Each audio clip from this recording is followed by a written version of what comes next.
Hello, and welcome to episode 1.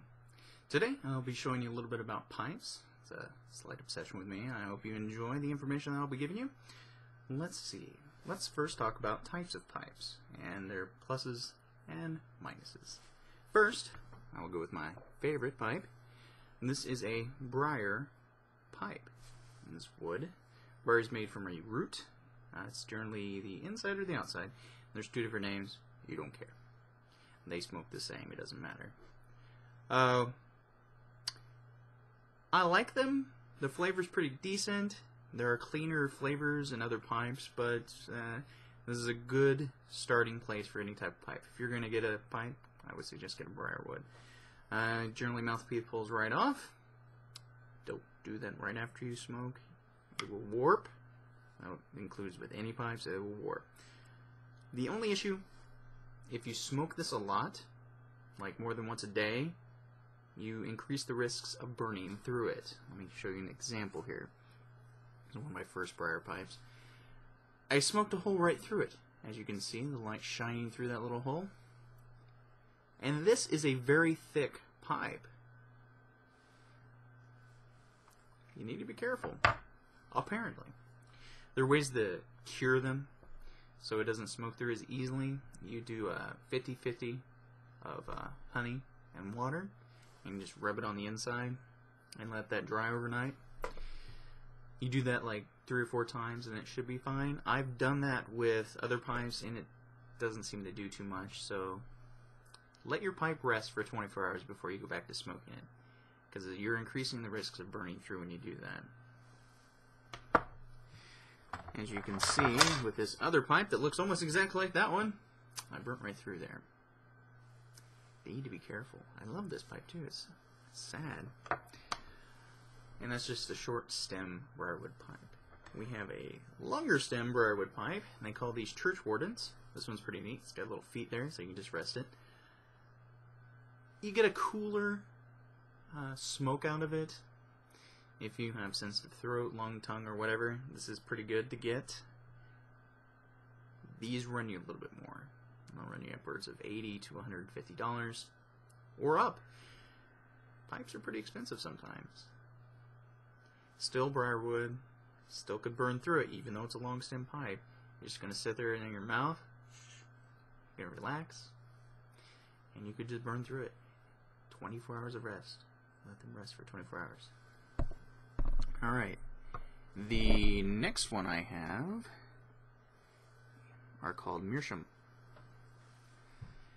This is like clay, but it is not. It's much better quality. You get a very clean smoke out of it. I like it just fine. The only issue I have with every single one of these I've ever had is this piece of plastic here has a piece of plastic attached on the inside, and that just pulls right out, and it melts in here, because this ring is supposed to come out when I pull this out. It screws in, and what that does when you smoke it, even once a day, it'll start melting on the inside, and it'll plug the hole, so you can't get the smoke anymore. What happened to my earlier one is it got so hot, it melted right off.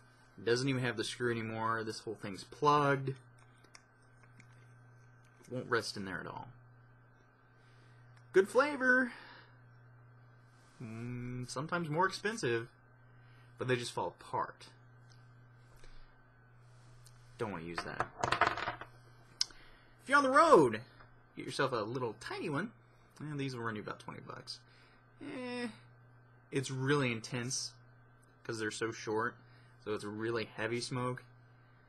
Since the bowl is a little smaller, it doesn't last you nearly as long. Generally, regular size bowl will last you 10-15 minutes, unless you're like me and you smoke constantly. Puff, puff, puff.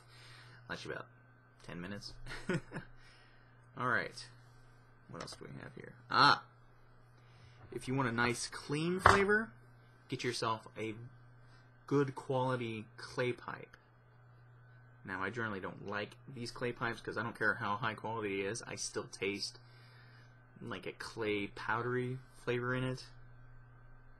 But it's just on the outside. It doesn't smoke through and you get that flavor. It's just, I don't like to rest it in my mouth. They don't taste good. These originally, like this, were disposable. You would get the longer stem, and each time someone at the bar or the pub would smoke, and they were done, they would clip off the end, and the next person could have it. I guess they didn't want to pass germs. Smoke's okay. For as a small bowl it smokes the same amount of time as the rest of them, which is weird, but they're good. Let's see here. Here's one in the shape of a corncob pipe. I bought this maybe $8–10. It's really crappy. I don't even know what kind of wood this is supposed to be. It doesn't even say. It doesn't feel like wood so much as plastic, and this piece is just really cheap plastic. It tastes like crap. I don't use this. If I have so many pipes, I let some of my friends come over and smoke on my pipes that I don't generally smoke on. Obviously, I wash them off. I don't even give them this. I say, you won't like any tobacco I have if you try to smoke it out of that. And my biggest pipe, whoopah, is called a calabash, and you may recognize it as the Sherlock Holmes pipe.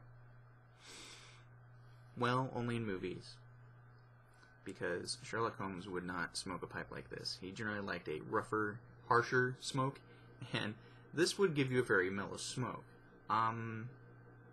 It smokes a decent amount of time. It's really deep in there. You can't even see it. It tastes bad on this one. It may be because it's cheap, but I really think it's this piece right here. It's a weird piece of plastic. It may even be vinyl. I don't know. I've smoked out of it twice, and I may have gotten ripped off. But I found it at a antique shop, so I guess you get what you pay for. It smokes a decent amount of time. It doesn't taste that great. I'm sure if you got a really expensive one, because those will run you about $300, they probably taste fine. So let's go back to Briar real quick here. You have yourself this and this. They're about the same. They're both briarwood.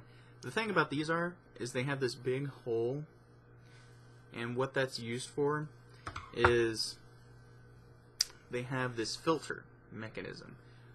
You pull this off, and you can put a filter in here, so I guess you don't get as much smoke or something.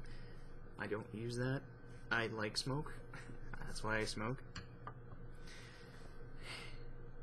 And let me just mention again, let your pipe rest for 24 hours.